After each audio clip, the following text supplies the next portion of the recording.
How to change language on the Shein app. Hey everyone, welcome back to the channel. In today's video, we'll show you how to change the language in the Shein app in just few easy steps. So without further ado, let's get started.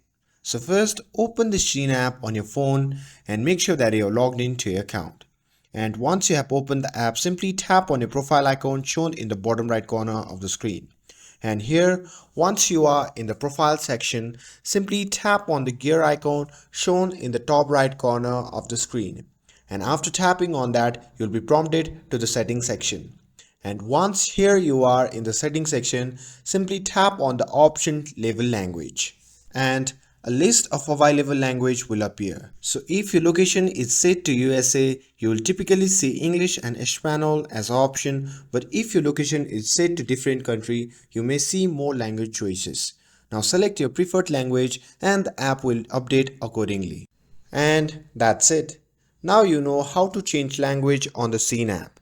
With this, if you found this video helpful, then don't forget to like, share and subscribe to get updated for more videos. Thanks for watching and I'll see you in the next video.